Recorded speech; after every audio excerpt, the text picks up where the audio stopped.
everyone, I'm Lisa. And I'm Nick. And you're listening to It Takes Two, the podcast where two people take two movies with the same plot or premise and watch and discuss them. And in this episode, we're covering off 1971's Don't Deliver Us from Evil and my homegrown classic from New Zealand, 1994's Heavenly Creatures, directed by Peter Jackson.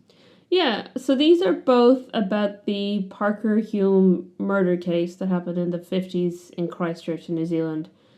Except that one of them is set in Christchurch. One of them is set in France, and it's about Satanism. But they said it was based on this real case. There's definitely, this is a Pride Month episode, which feels like a weird Pride Month episode. I feel like really there was actually more queerness in the movies we did last year that weren't actually queer movies, when we did Whip It and Bend It Like Beckham. Yeah. But these are both very much, so they're both about, like, a murder that happens, essentially, but the murder happens quite, like, towards the end of both films. Spoilers. Yeah, I mean, they're both about a real-life murder case, so, there's gonna be a murder. But both films focus very heavily on the quite obsessive friendship of two teenage girls. That over the years has been debated in real life whether or not it was a sexual relationship or a romantic relationship or what it was, because it was just very intense and obsessive. It's true.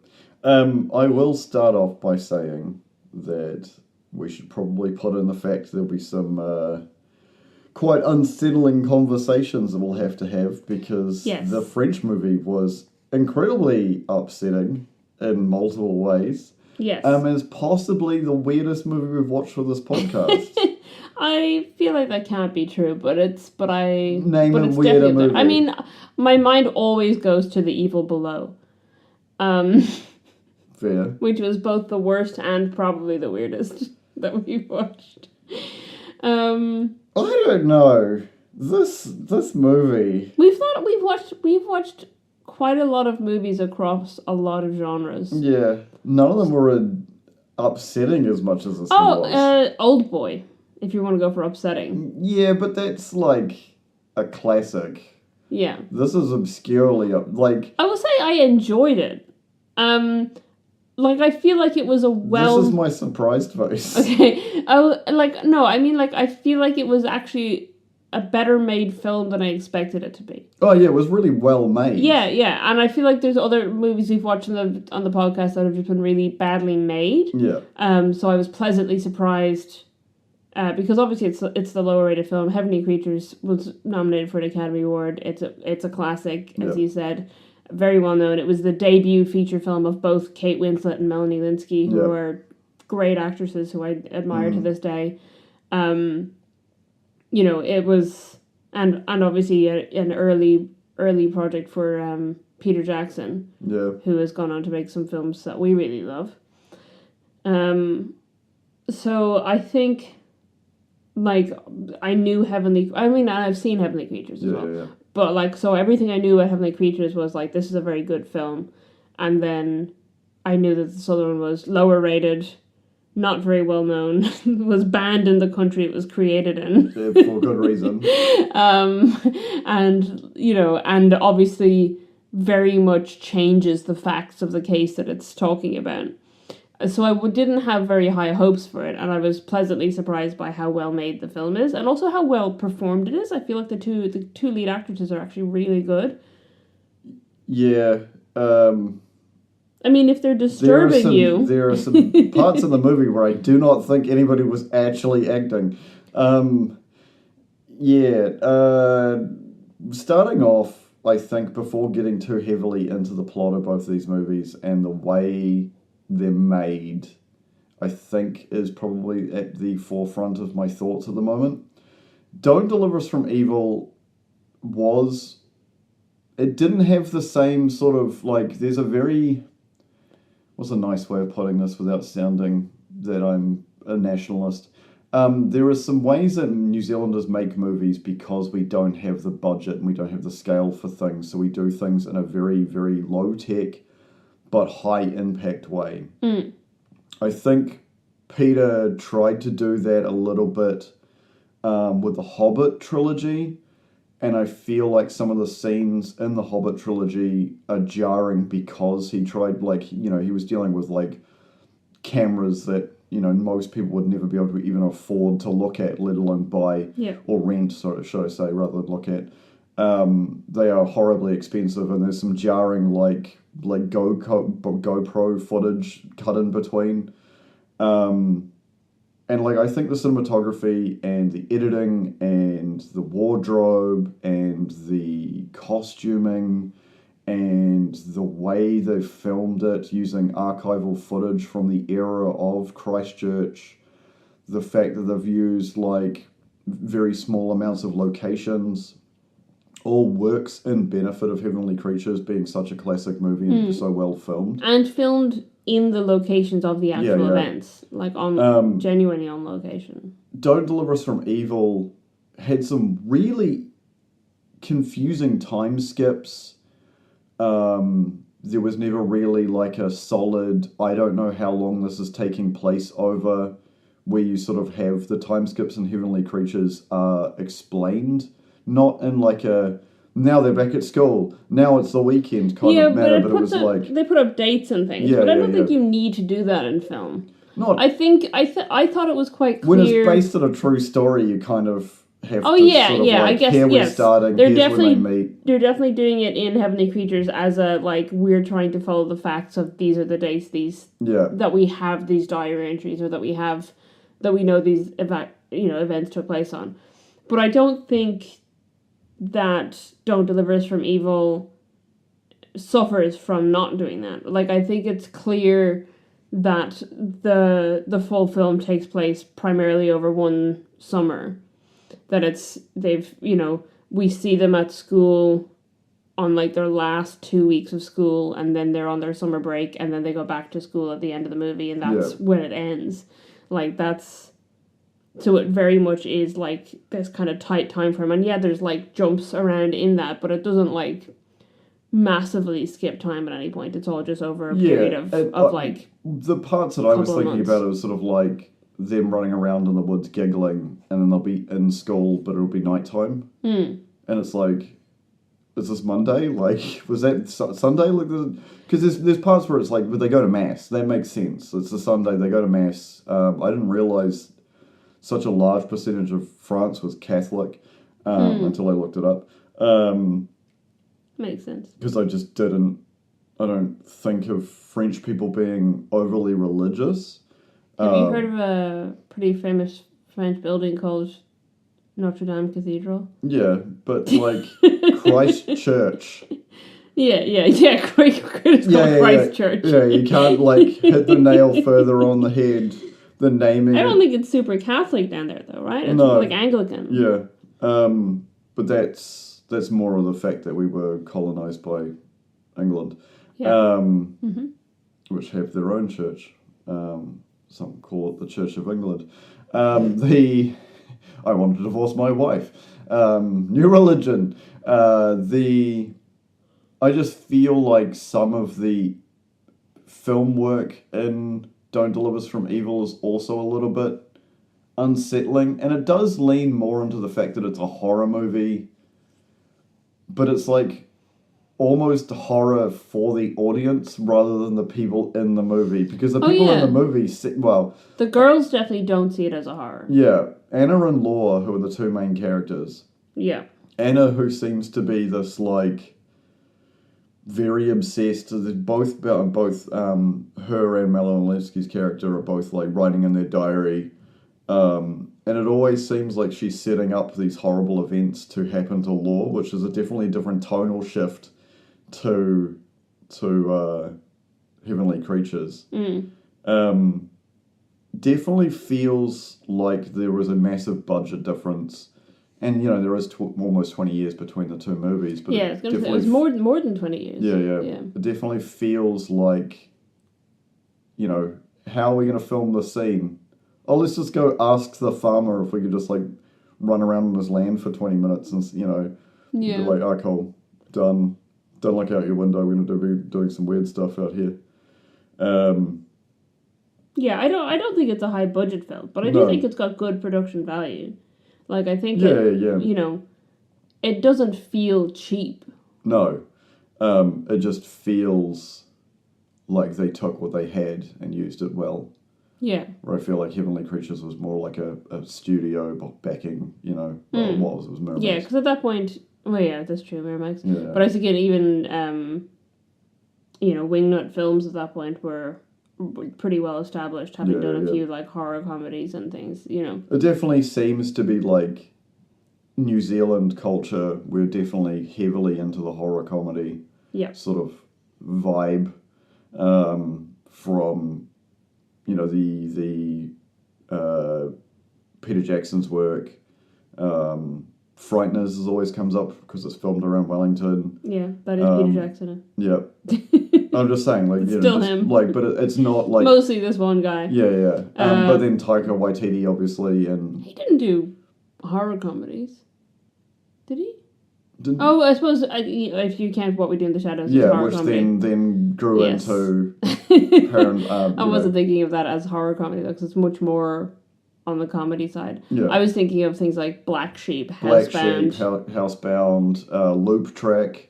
Yeah, very much more recent. Yeah. We do, to plug ourselves here, on our letterbox, we do actually have a letterbox list of our recommended New Zealand horror comedies. That's genuinely a list we've already created.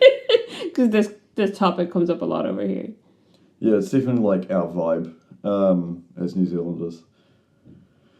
Relating to the plot of both these movies, you're right, there does feel like there's more of a obsession-led relationship than a romantic in a traditional sense.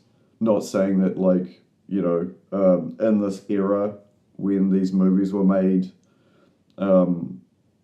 relationship between girls was, not seen. There's a moment where also, like, when the actual events happened, it was still classed as, like, a mental disorder to be homosexual. There's a lot more Satanism. Yeah, I mean... in one of the movies. Here, the fact of the matter is, and they reflect this in Heavenly Creatures, in Pauline's diaries, she did detail that they invented their own religion that didn't involve Christian. They had their own heaven that would have no Christians in it, no whatever. So they did, like, in creating this fantasy world that they created, they did also create their own religion. So I guess that's what they're leaning into in Don't Deliver Us from Evil, except rather than, like, creating a new religion, they just made them Satanists. Yeah. And they have, like, at one point, like, a weird Satanist wedding ritual where it's kind of unclear, are they marrying Satan or are they marrying each other? Yeah, or all three. All three? Those were two options. Well, they're both marrying each other and Satan. Yeah. Yeah. And then the scene after that is really disturbing. Because it's the gardener, right? So it seems like the gardener has, like, a mental disability. Yeah. And then they're, like, killing his pets.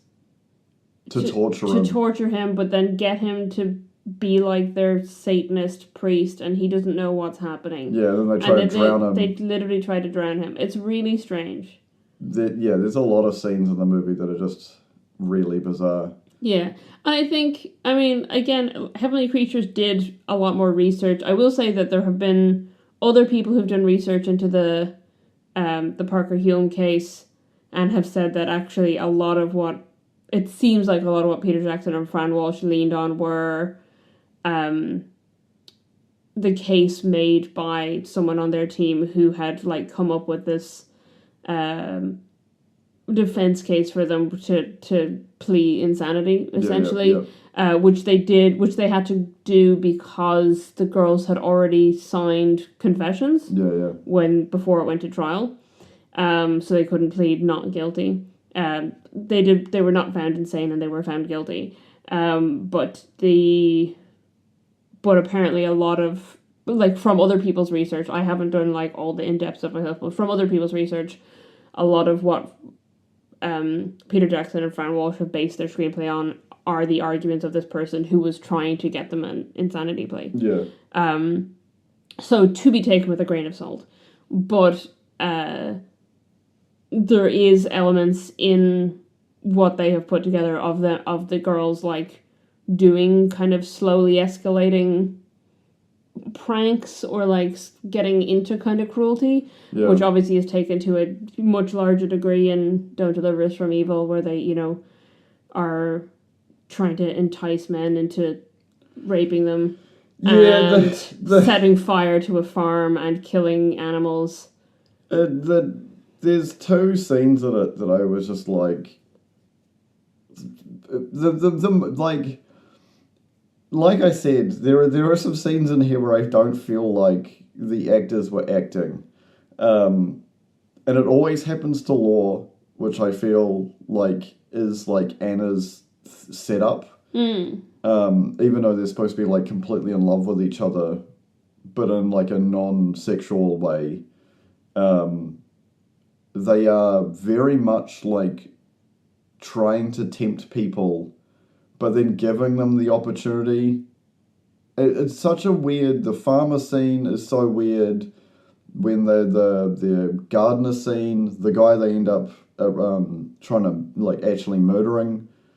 All the scenes. He's not the gardener. No. The stranded driver. Yeah. It's all very, very disturbing because the genre of like men being the victim to women in horror isn't like a new thing. No. There are other examples of it. And I was thinking about Knock Knock while we were watching it, which is Keanu Reeves and I can never pronounce her name. She was in Knives Out. Ana de Armas? Yeah. And you sort of also get like Hard Candy and what was the other weird movie? It was very similar. I can't remember it. They definitely have an element in Don't Deliver Us from Evil, an element of being like sirens almost. Yeah. It's that kind of thing. But I find it really interesting, and I don't know how much we like. To what extent we can discuss this in terms of us having the full knowledge. Yeah. But like there is, and this is what surrounded the actual murder case. There is this, or has been historically, this concept of, lesbianism being evil. Yeah. And being connected with aggression and connected with these again, it was at the time considered to be a mental illness. So it seems to be kind of making the connections. People did it in the media in New Zealand at the time. Yeah. And it happens kind of in both these films, this like connecting the concept of these girls are lesbians with these girls are deviants, these girls are all sociopaths or psychopaths, like that they don't feel remorse for what they're doing and they're doing these horrible things. Yeah. And it's like inextricably linked that like, of course they're lesbians because that's part of this doing these horrible things is being a lesbian. It's also, I think the Catholic nature of it also really, really heavily influences that mindset as well, because both these sets of girls are in Catholic school. And it's sort of like one of them is sort of boarding. I think they're boarding and come home on the weekends. Yeah. It seems like, because from that like opening, the first like while of it, where you were confused about they were in the field and then they were at school. Yeah. It seems like they get picked up from the school on a Saturday morning and then get dropped back on the Sunday evening. Yeah. So they only actually get one night at home during term time, and then, the mother says like. They go to mass, and then the mother says like this is her one day that she gets to herself, and then that evening they're back in school, I guess, so that they can be in class on the Monday morning. And then obviously they get the longer summer break, but it's the boarding school seems to be that they only actually get one night at home a week, which the relationship between the parents, I think, is also super important in these movies because absolutely. Both the girls are from very different backgrounds. Yeah. And because of that, there's a lot of family aspects that come into play that, one, help shape the story, and two, also help shape the outcome as well. Because there is a very, very different, what's the word to put it? Very different upbringing for both of the girls. Yeah. Anna especially, being that she lives on an estate, which is where most of the sort of shenanigans kind of happen. Yeah. Which kind of makes her the ringleader. And Kate Winslet's character, which I cannot remember. Juliet. Juliet, thank you. Without looking it up, is from quite a wealthy family. Her father's a professor. Lived all over the world. Her mother's like a couples counselor. Yeah, which is part of the problem. And I feel like that sort of also adds to the dynamics of the relationships between them, and it sort of really shows through in the movies because of just how much freedom some people get, where there's financial responsibility that isn't affecting the other player. Yeah. And it feels like that's also sort of part of the power of the relationship is the one who has suffered more, lower income, seems to end up being sort of the driver towards the ultimate outcome of the murder at the end of the movie. Yeah. The other thing that was, I think, a driving force in the obsessive friendship in real life and is touched upon in Heavenly Creatures, but they chose to entirely leave out, I guess, in Don't Deliver Us From Evil, is that they both suffered quite seriously from childhood illnesses. Yeah. So Juliet had tuberculosis as a child, and then she develops it again as a teen, and Pauline had quite a serious bone infection. So in Heavenly Creatures, they show them that they start bonding when they're both being left out of PE or physical education because they don't have the ability to participate in that because of long-standing childhood illnesses, and then they bond over their illnesses, and then the intense friendship builds from that. In Don't Deliver Us From Evil, we don't really get to see where the friendship starts because they're already in the midst of that when we encounter them in the film. So we never get the glimpse of how did these girls become friends, and and we definitely don't get the impression as much as it is clear in Heavenly Creatures that of how short the friendship is. Yeah. That they are newly become friends, but become very intense and very obsessive very quickly. Yeah. Whereas we're not sure if that's the case, and I think there's a throwaway line in Don't Deliver Us From Evil, where because at the beginning she's Anne is complaining about a different girl. And then the mother, when she's on her weekend, her mother asks her about it, and she's like, oh, really dismissive about the girl. And the mother's like, oh, I thought you guys were really close friends. Yeah. So there's kind of an implication that she's ditched this other friend and has taken up the friendship with Laura, but it's never fully confirmed. Yeah. I don't know. They're both obviously the whole story's disturbing. And you kind of end up feeling sorry for them, even though they did horrific things. But it's Don't Deliver Us From Evil. It feels like they were setting themselves up for tragedy. Yeah. Because their behavior is risk-taking behavior, especially with the amount of times that they almost get sexually assaulted. Yeah, I will say I had the thought in my head, and it feels terrible to say it out loud, but I had the thought in my head when the scene with the farmer in the field. Yeah. Where I was like, this is the first time I think I've seen someone be sexually assaulted in a film where she genuinely was asking for it. She literally verbally asked for it. Yeah.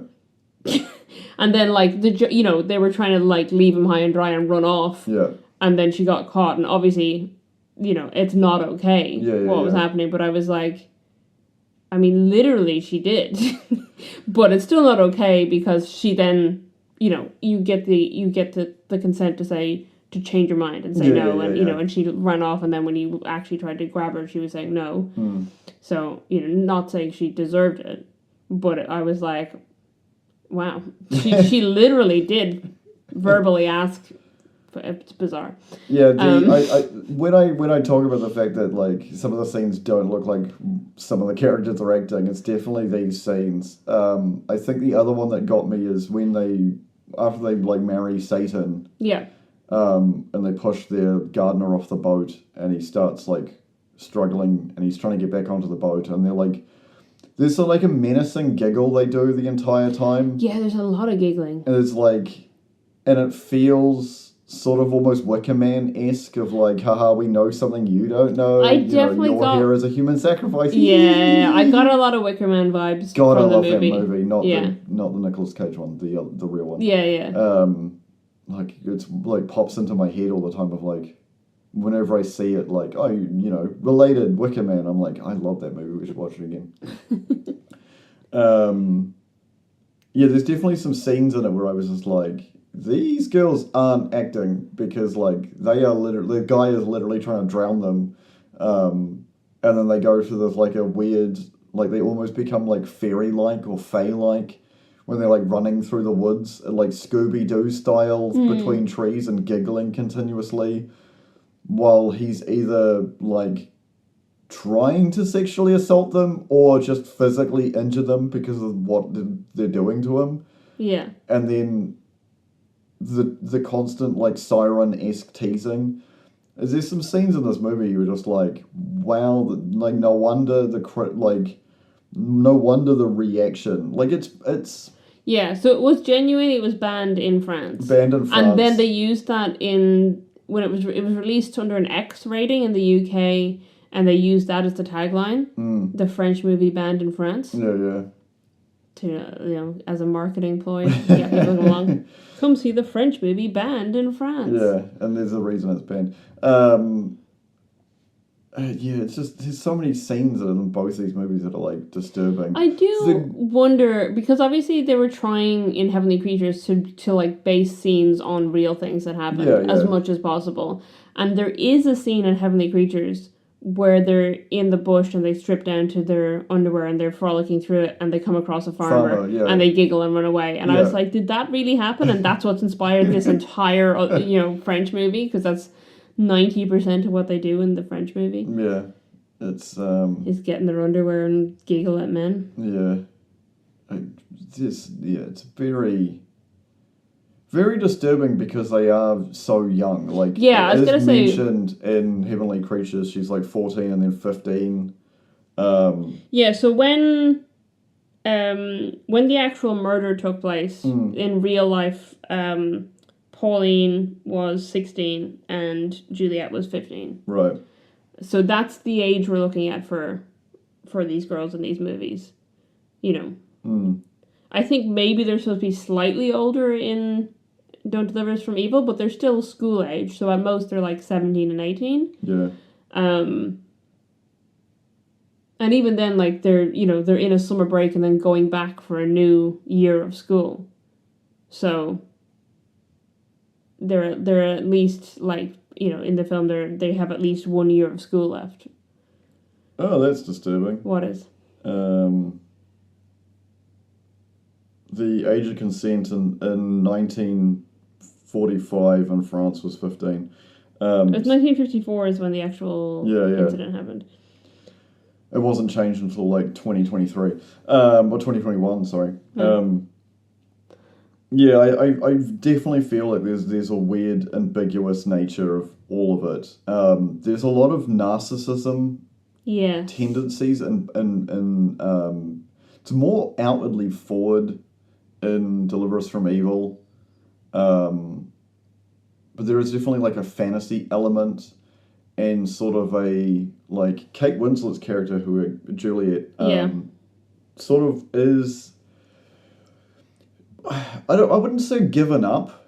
Yeah. But I think her upbringing has really destroyed her like not self-worth, but like her, there is a term for it, and I cannot remember for the life of me right this second. When you have control of your own life, so therefore you focus on like your future and then for improving yourself. Oh, okay. There is a term for it. If you remember it, put it in the comments. And I feel like that's what's happened to her coming into this new of just like being constantly moved around, lied to by her parents, you know, being abandoned for 5 years while she recovered from the consumption. Yeah. She also she appears very confident. Yeah. I think that's what draws Pauline to her.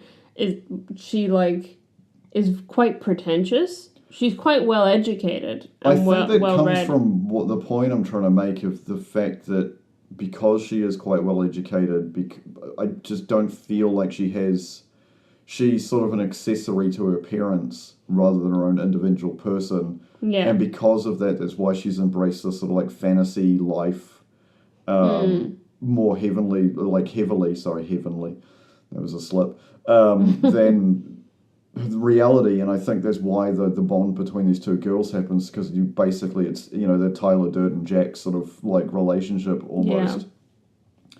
Where her behavior in the beginning of the movie isn't self-destructive, but it is very like, I have no purpose in life, so I'm going to make up my own story. Yeah. And just involve myself in that, to the point where like I think the first time she goes over to her house, she's like dressed like a princess. Yeah. And her brother's running around like some sort of like King John-esque character.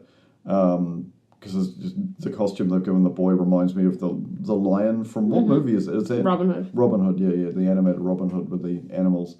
And just like it feels like when she's not at school and kind of being arrogant as she is when like they're in French class and she's just like, you know, I actually know French better than the teacher. Yeah.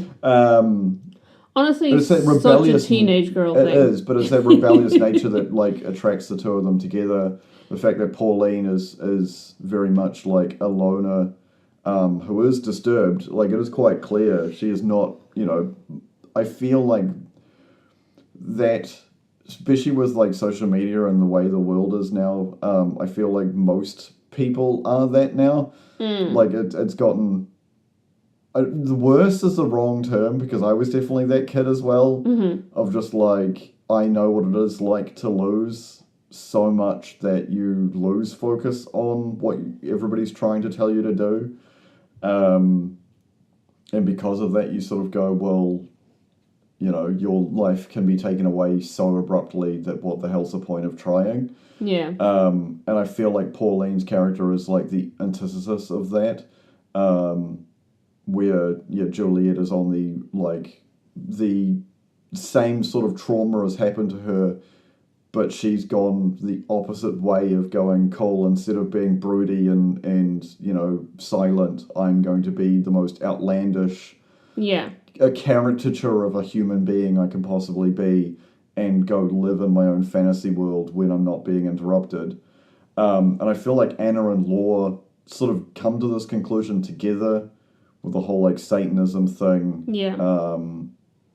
Trigger warning for the packed suicide, public packed suicide. Yeah. And of course, like, attempted murder of everybody.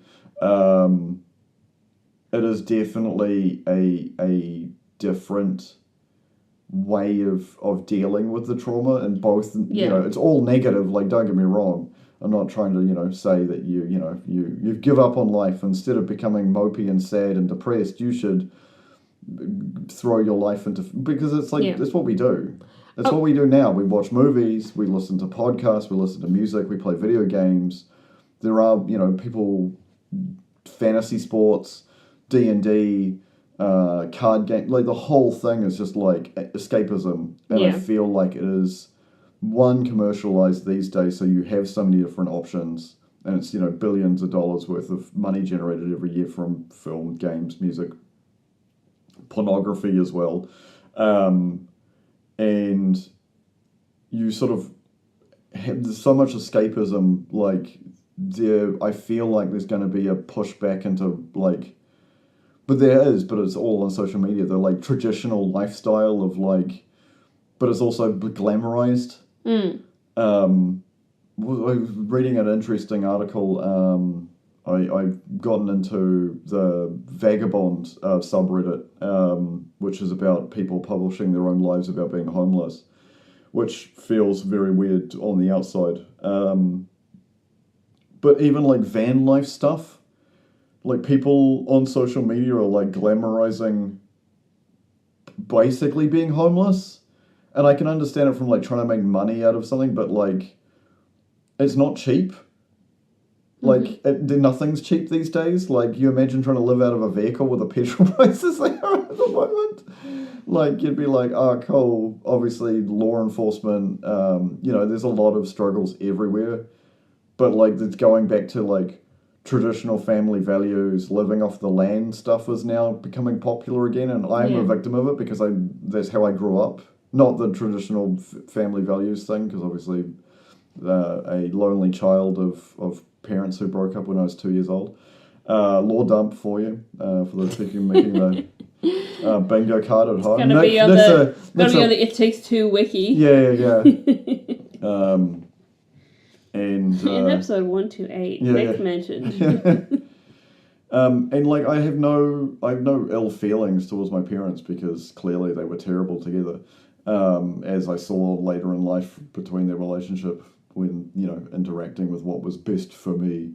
So it's very interesting to me that escapism is a very heavily played plot point in these movies. Like, I don't believe the girls actually believe in like, maybe heavenly creatures because they are sort of spending so much time in, like, this fantasy realm.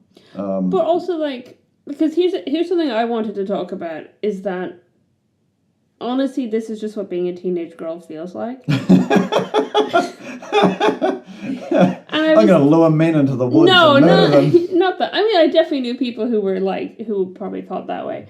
But just everything feels like a lot. Yeah. All the time.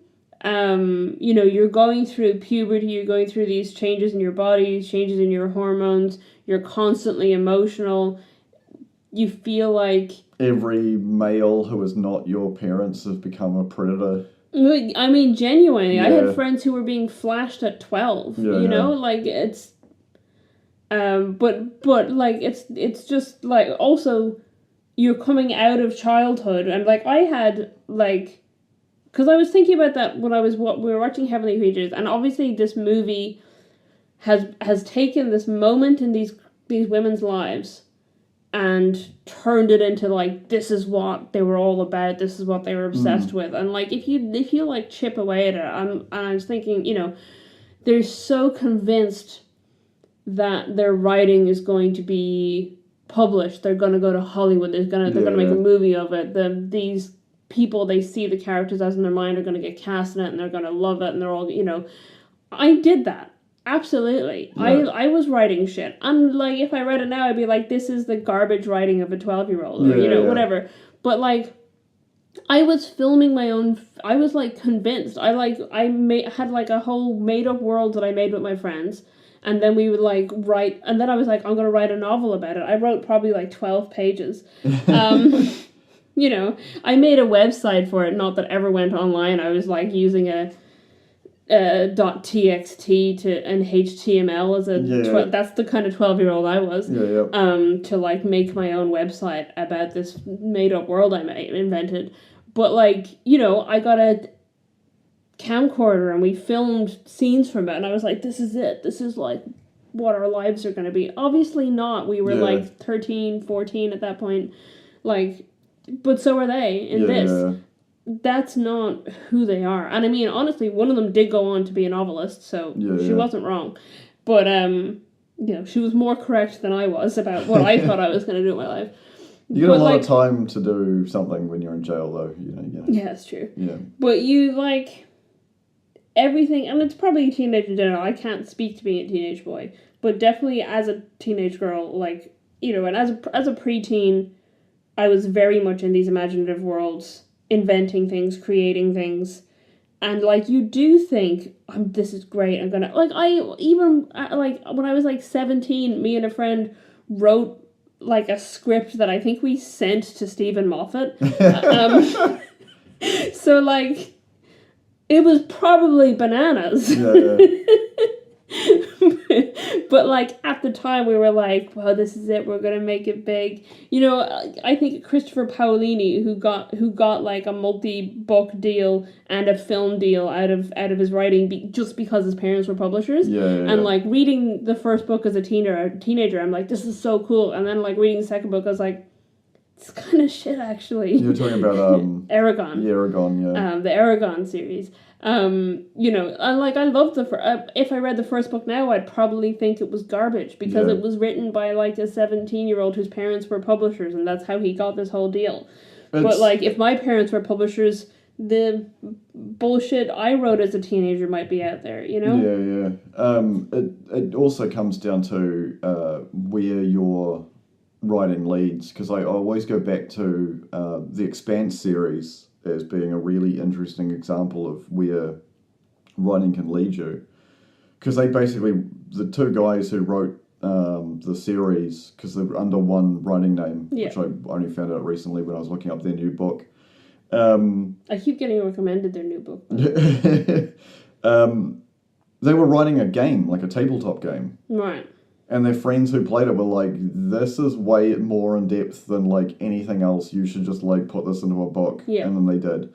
And it was like I was explaining to our mutual friend who was reading the book series and hadn't seen the TV show. And I think I've mentioned this before, but maybe not on the podcast. Their writing got better as the time got on. Yeah. And I feel like the show took the best writing and went from day one all the way to the end of the series well, because their writing got better. But, like, the first book in comparison to the second, like, the first book feels very like, oh, I don't like any of these characters, and it's sort of like there's not something compelling about them like there is in the show, and I feel like that's, you know, one of the downsides. And we can all talk about, like, the monster that Game of Thrones has become. And the legacy that Harry Potter has left. Oh, God. And even one of my favourite authors that I read a lot and then went completely the other way later in her life was Anne Rice, because she was always writing about, like, these overly sexualized vampire stories of, you know, from different eras of time. Yeah. And then became a born-again Christian near the end of her life. And was like, I don't want to associate myself with any of my old works. Yeah. You know, I'm going to write about Jesus in the time where he's missing in the Bible, and write Bible fan fiction. I think Terry Pratchett's a really good example. I've read almost all of the Discworld series. I never read the final book because that feels like saying goodbye to him. Yeah. That I grew up with these books, and I don't want to do that. I will eventually. I haven't. But, like, I mean, his books are all good, and the series is great, but definitely somewhere along the line he got better as he wrote. Yeah. And then somewhere along the line he got to, like, just being, like, hitting gold, basically. Yeah. And then, you know, and every book from a certain point is, like, fantastic. And if you have read those and then you go back and read some of the earlier ones, you're like, wow, he was still learning. Yeah. And he, like, very openly talked about that. Like, these were written over decades, you know? It was a long periods of time, and he really honed his craft as he did it. And developed into himself as a writer and as a person, and, you know, developed his opinions and what he wanted to talk about. So that, like, it all... You know, it all makes much more sense going forward, you know, or whatever.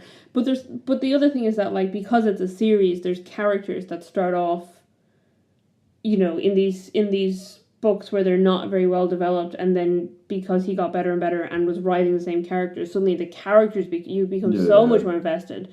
Like the City Watch characters, like Sam Vimes, is such an incredible character study if you look at him throughout all the books. And he started off as, like, just kind of like caricature of a shitty cop. Yeah. And then you're like, this man is, like, just an incredible, like, teaching tool in writing a character and their backstory and their, you know, if you have read these books, you know that man's mind inside and out, this like character, and it's great.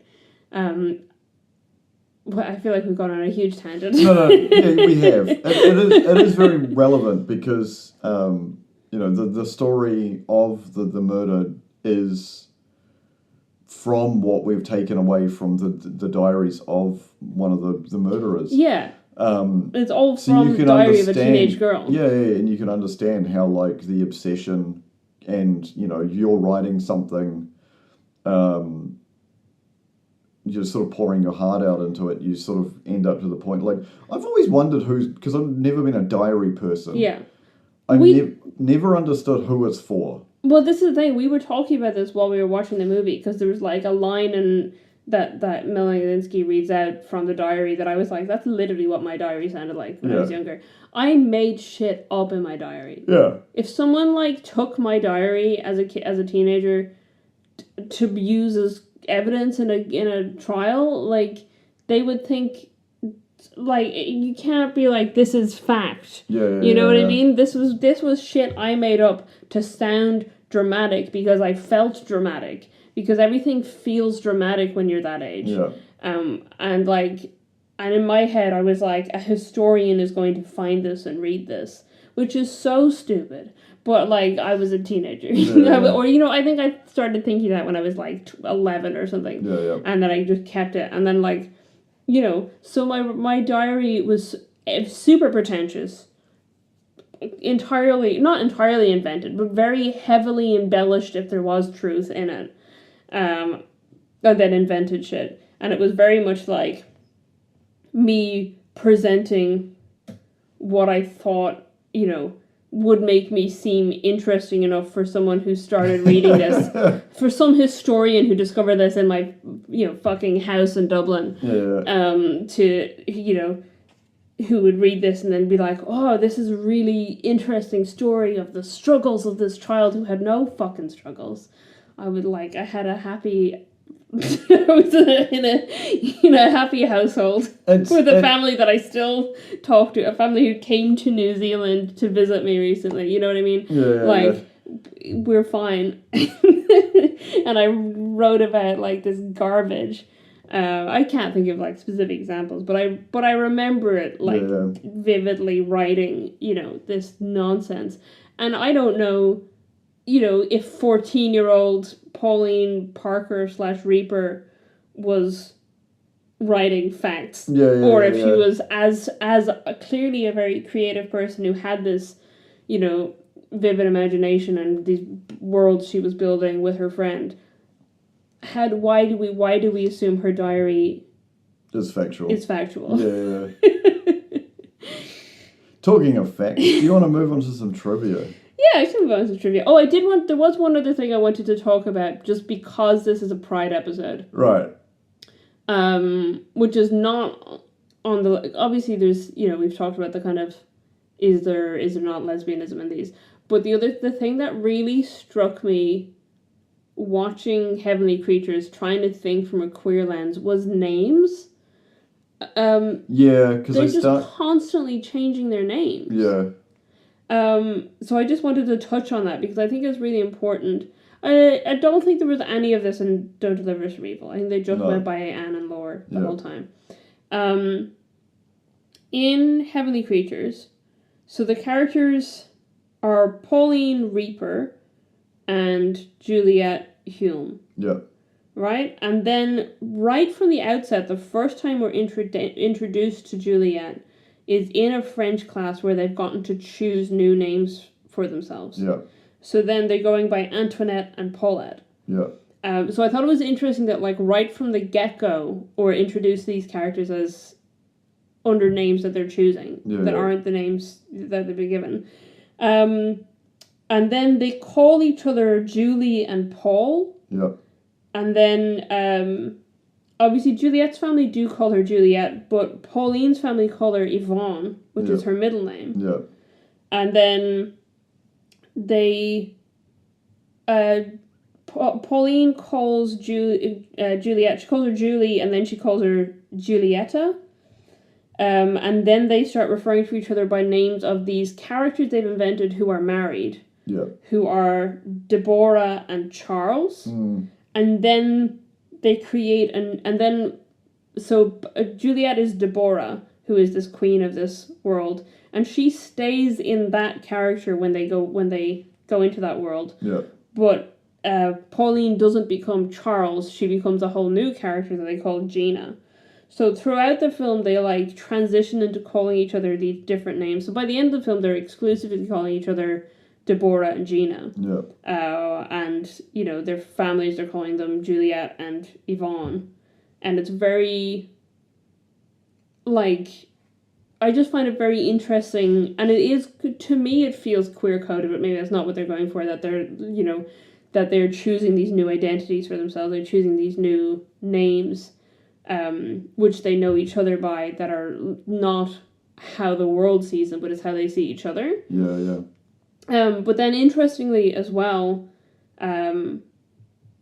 when the case went to trial, it came out that Pauline's mother was never married to her father. Yeah. So Reaper was her father's surname, but her mother never actually legally changed her name. She went by Honora Reaper, but she was actually Honora Parker.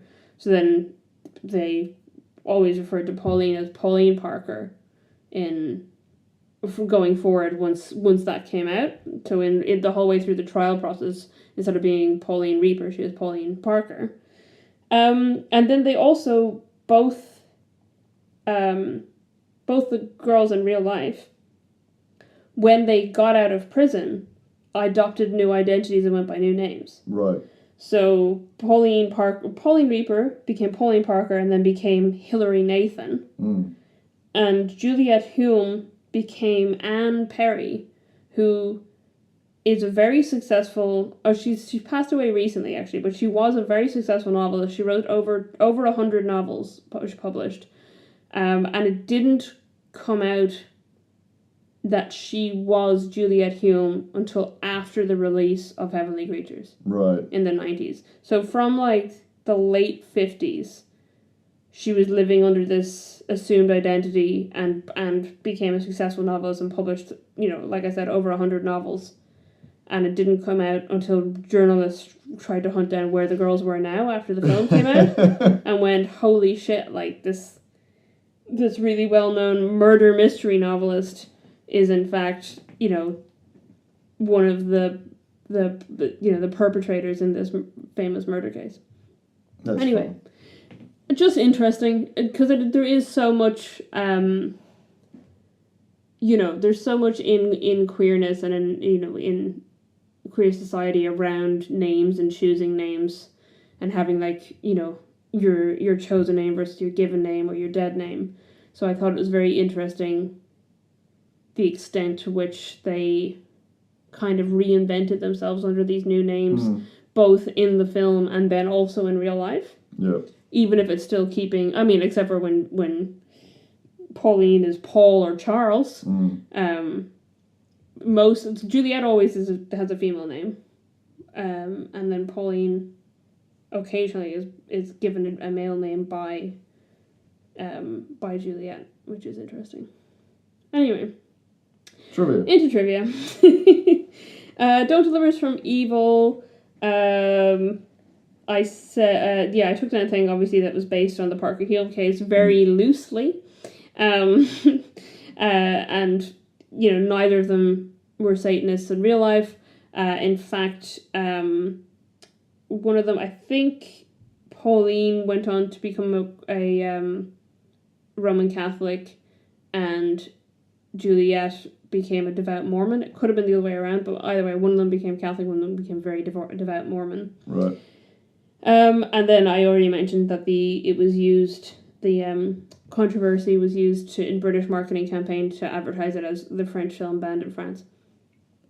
For Heavenly Creatures, I've taken some more notes, not a whole lot more, but first of all, they did, like I said, Peter Jackson and Fran Walsh really wanted to make it as true to life as possible. So they actually like, interviewed a lot of people who had known and interacted with Pauline Parker and Juliette Hume around the time of the murder. So, like, people who were in their class in school. So they interviewed 17 of their former classmates. They spoke to neighbours, family, friends, colleagues, police officers, lawyers, psychologists, like loads of people who'd interacted with them at the time to try and get, the story and also make it a more kind of humane based on them as people. Yeah. Like, they didn't want to make it a movie just about the murder, which, the murder happens right at the end of the movie. Well, there's a bit at the beginning and then it flashes back. They had read her diary entries and decided, to use the real diary entries in the film. Their perception from reading the diary entries were that Pauline and Juliette were both very intelligent, imaginative, and were kind of outcasts, and that's how they bonded together. And that they had like a wicked and irreverent sense of humor, which I guess is very Kiwi. We were talking about our horror comedies and things. I mentioned already this is the feature film debut for both Melanie Lynskey and Kate Winslet. Kate Winslet was one of 175 girls who auditioned for the role of Juliette Hume. And she'd never been in any feature films before, so this was her first role.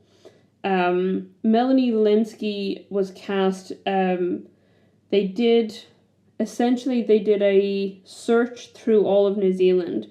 They were looking for a girl around the right age who looked quite like the actual Pauline Parker, but also could act, which they had difficulty finding until they found Melanie Lynskey. Before this, the only thing she'd ever acted in was a school play. Yep. She was cast 2 weeks before filming began. So they discovered her at a local high school. And then when she was cast, they showed her Kate Winslet's audition video and said, "This is how good you have to be." So I love that Kate Winslet was like such a high standard. They were like, "Hey, you need to match this." I feel like she did. Kate Winslet is an incredible actress, but I love Melanie Lynskey. They both had great careers.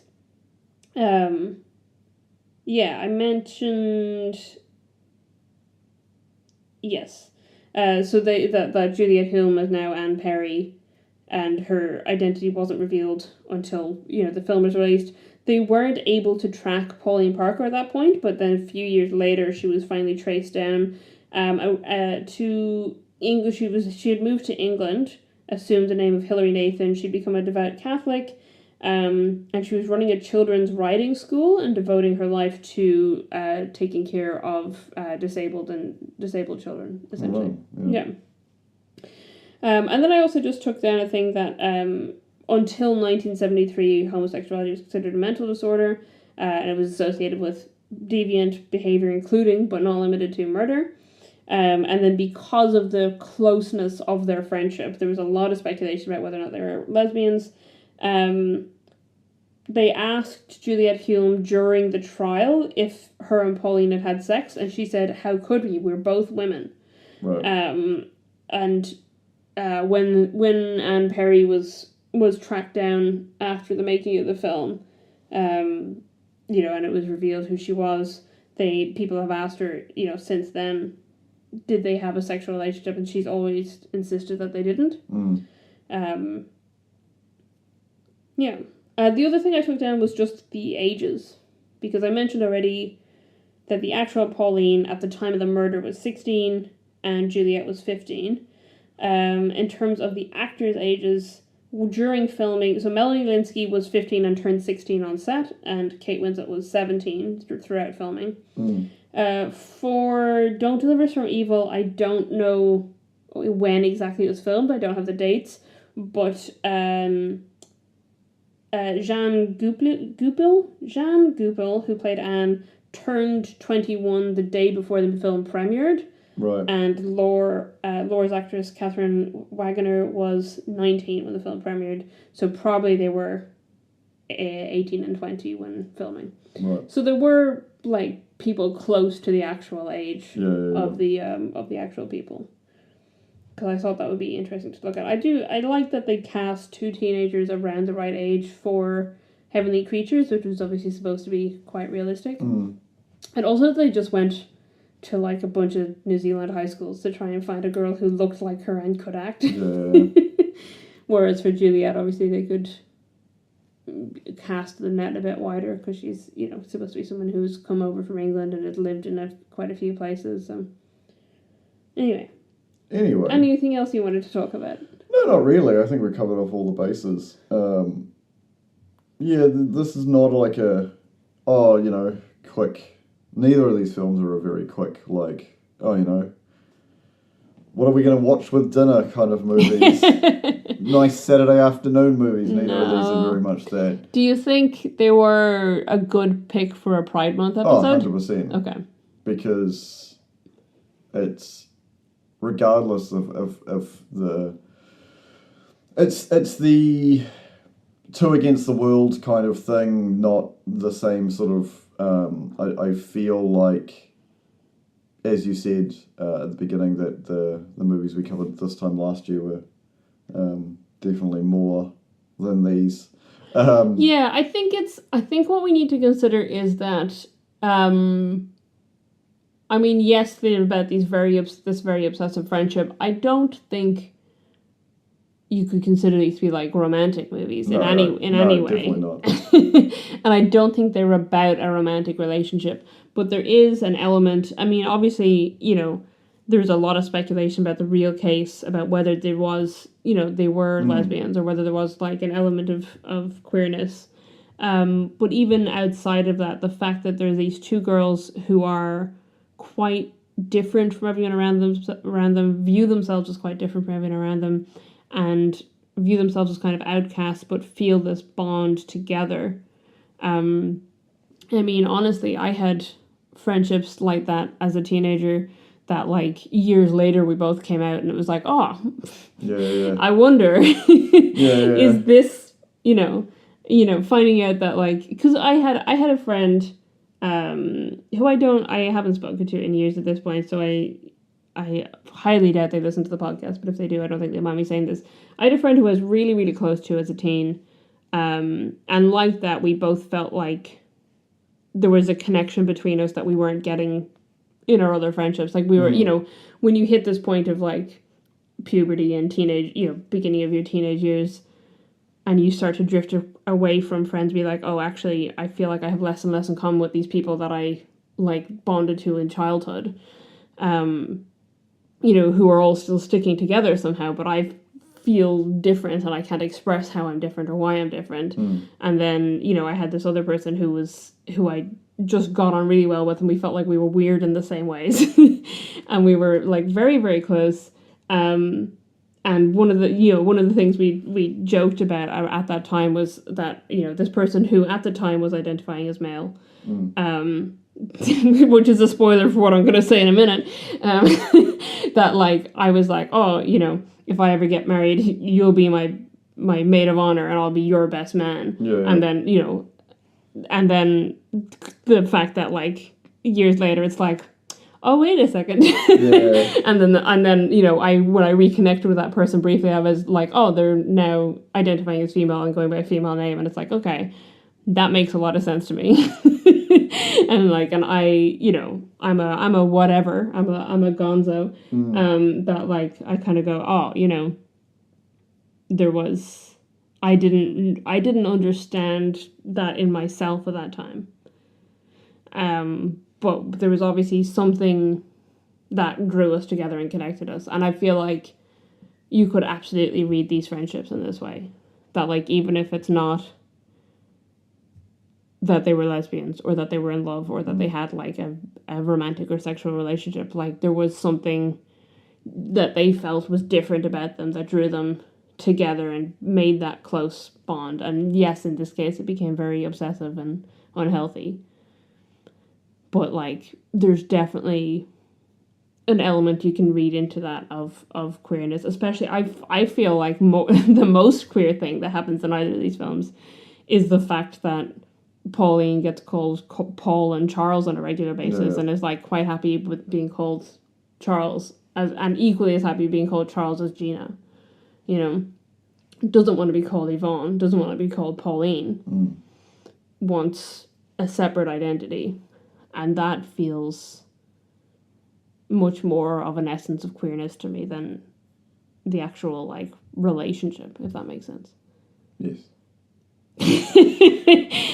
Weird tangent at the end.